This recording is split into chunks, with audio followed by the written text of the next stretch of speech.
Et le port de masque peut être un moyen de protection supplémentaire. Je ne comprends pas le conditionnel. En fait, le masque peut être une mesure barrière. Le masque est une mesure barrière, pour moi. Mais après, je ne suis pas médecin, docteur Marty. Ah non, mais moi, je suis médecin et je me demande si M. Salomon, parfois, l'est.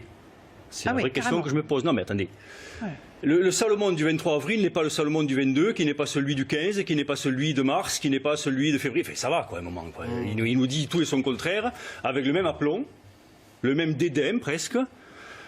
C'est un général qui n'a pas su armer ses troupes.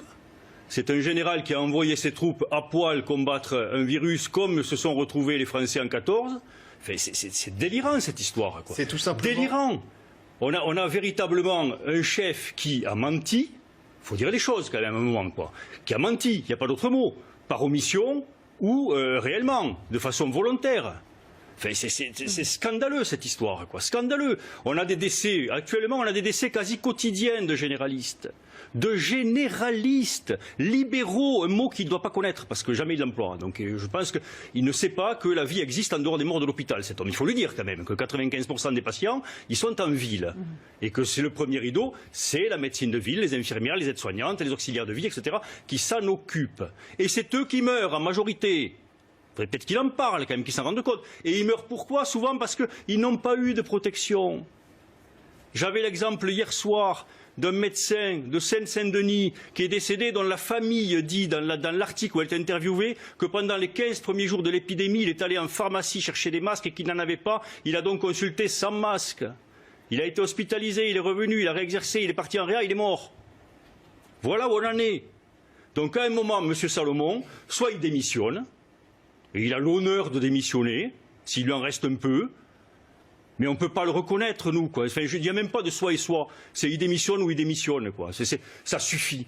Franchement, la profession n'en peut plus, je vous le dis, parce que l'immense majorité des médecins, des soignants, n'en peut plus de cette pantomime, n'en peut plus de ce numéro de cirque qu'il nous fait tous les soirs, de Capitaine Constate, où il nous dit juste des chiffres, tant de décès, tant d'entrées dans les hospitalisations, tant de sorties, ce qui n'a strictement aucune valeur épidémiologique, rien.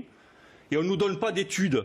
On ne nous dit pas quel pourcentage de contamination il peut y avoir dans le métro, dans les entreprises, dans la cellule intrafamiliale. On ne sait pas tout ça. On est toujours complètement dans le noir, dans un magasin de porcelaine, et lui nous donne juste quelques chiffres. Ça suffit, quoi. Salomon, ça suffit. Est-ce que cette colère que vous exprimez ce soir, qui est celle de nombreux de vos collègues, elle va se traduire concrètement par une action en justice ? Mais bien sûr qu'elle va se traduire par des actions en justice. Vous savez, depuis le début, qu'on dit que le temps juridique n'est pas le temps du soin. Donc pour l'instant, on est dans le temps du soin, on est proche de nos patients, mais il est évident qu'on a des dizaines de médecins qui nous demandent d'agir, des dizaines de médecins qui nous disent voilà ce qui est arrivé et qui veulent faire des actions de groupe et on les prépare. Et il y en aura de notre syndicat comme d'autres syndicats. Et très franchement, le gouvernement le sait. Le gouvernement le sait. On est dans un scandale qui n'est pas loin de celui du sang contaminé. On a masqué les choses, on a appris, on a eu la vérité sur les stocks le 19 mars. Le 19 mars, question de Jean-Pierre Door à Olivier Véran. Olivier Véran, à vous, à l'Assemblée nationale, nous avons découvert une situation catastrophique, nous n'avons pas de masque. Alerte de l'OMS le 30 janvier. Voilà, donc il a fallu 1 mois et demi pour qu'on ait la vérité. Et pendant ce temps, on nous a dit, d'abord, il y a des stocks, vous inquiétez pas, la France est préparée, vous vous souvenez des phrases d'Agnès Buzyn. Ensuite, on nous a dit, on a commandé des masques, il va y avoir, ça va, ça va bien se passer. Et pendant ce temps, nous, on a ramé, on est allé à poil et on s'est contaminé. Donc ça suffit à un moment, quoi.